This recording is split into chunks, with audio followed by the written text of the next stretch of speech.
Uma coisa que funcionou muito bem em Londres, que é o Anel de Aço, e há uma discussão judicial aqui no Brasil sobre isso. Algumas cidades já implementam isso, como Mogi Guaçu, por exemplo, que são as câmeras com reconhecimento facial, né? Ou seja, aquele que tá fazer aqui, né? Aquele que tá, exatamente, é o que eu disse, tá na discussão judicial, e eu acho que a prefeitura tem que colocar a procuradoria para empenhar todos os seus esforços nisso, porque outras cidades brasileiras conseguiram implementar. Então, dá para fazer isso. Esse assunto é interessante, porque do ponto de vista da segurança parece, eu estou falando aqui como leigo, como quem acompanha a distância, parece algo eficaz, não é? Mas na época, o senhor acompanha isso de perto, foi estabelecido como critério cor de pele, não é? Havia ali um indício de que essa utilização da câmera com reconhecimento facial poderia supor que alguém, pela cor da pele, pode significar um problema maior do que o outro que tem uma outra cor de pele. Isso é fato ou é uma discussão, enfim? Não.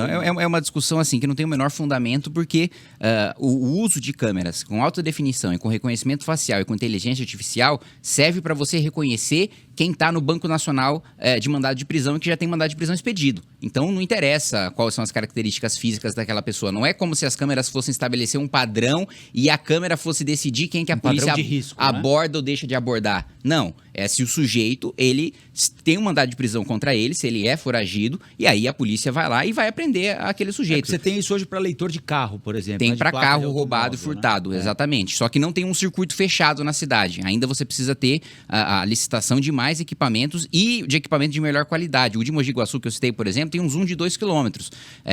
O equipamento que a gente tem na cidade de São Paulo fica muito aquém, sem falar que a manutenção também demora muito. Eu estive recentemente em Pinheiros, que é um bairro que bateu recorde agora, né, de furtos e de roubos nesse ano, e o circuito de câmeras lá está há muito tempo sem funcionar e os moradores estão inseguros e não tem nenhuma previsão de que a prefeitura repare, né, e que a prefeitura conserte as câmeras para que elas voltem a funcionar. Então não tem nenhum tipo de estigmatização de nenhum grupo étnico, racial, pelo contrário. Sim. É para identificar aquela pessoa que já está registrada, que já tem o rosto no banco de dados, que a gente pode integrar, inclusive, junto com o Ministério da Justiça e Segurança Pública, para ter o reconhecimento e ter a apreensão daquelas pessoas que cometeram crimes, que foram condenadas, que fugiram de flagrantes e por aí vai.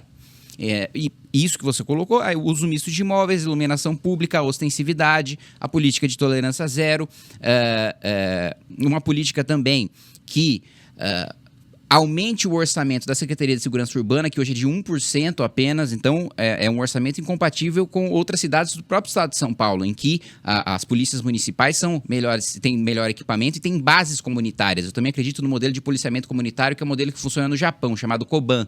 E esse é um modelo que a gente tem um convênio com o Japão, o Ministério da Justiça do Brasil tem um convênio com as autoridades japonesas para treinar as forças policiais do Brasil e está à disposição dos prefeitos e dos governadores. Usa quem tem vontade política para usar, ou até quem tem conhecimento do acordo, que eu acredito que o prefeito não tenha.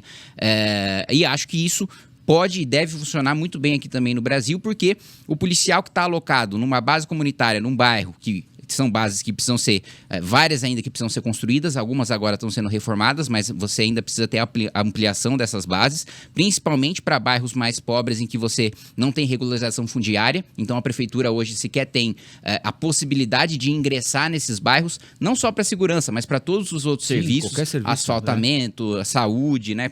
Para colocar uma UBS, crianças tem ali que precisam de para colocar um céu, para fazer a universalização do saneamento básico, né? Porque hoje a gente passa o dado de que mais de 90%, né, do saneamento está resolvido. Só que você vai no Parque de Taipa, o Parque de Taipa está todo irregular, não tem regularização fundiária. Então, no mundo, né, do direito, né, para a prefeitura, é como se não existisse. E em não sendo atendido em saneamento básico, não conta para as estatísticas. E isso é uma coisa que precisa mudar, porque é uma realidade que afeta principalmente lugares mais pobres. Quando você vai para Parelheiros, por exemplo, tem pouquíssimos estabelecimentos com registro formal, mas tem vários estabelecimentos de fato em funcionamento. E aí, em vez de você incentivar o empreendedorismo, incentivar para que aquela pessoa gere emprego, gere renda, inclusive possa sair daquela condição de pobreza em que ela se encontra, você, pelo contrário, você tem uma fiscalização em cima daqueles que não estão regulares, não por culpa deles, mas por culpa da prefeitura que não fez regularização fundiária, vem o subprefeito, muitas vezes envolvido em esquema de corrupção, e achaca aquele empreendedor. A gente já teve máfia de fiscal desmantelada na cidade de São Paulo já há não tanto tempo atrás, e hoje você volta a ter esses escândalos em subprefeituras, inclusive já com uma subprefeita, salvo engano, da Lapa, até presa por uma denúncia do ex-vereador, hoje meu colega deputado federal, delegado Palumbo. Então, há todo esse trabalho também que precisa ser feito de regularização para você levar o poder público para onde as pessoas mais precisam e não fazer...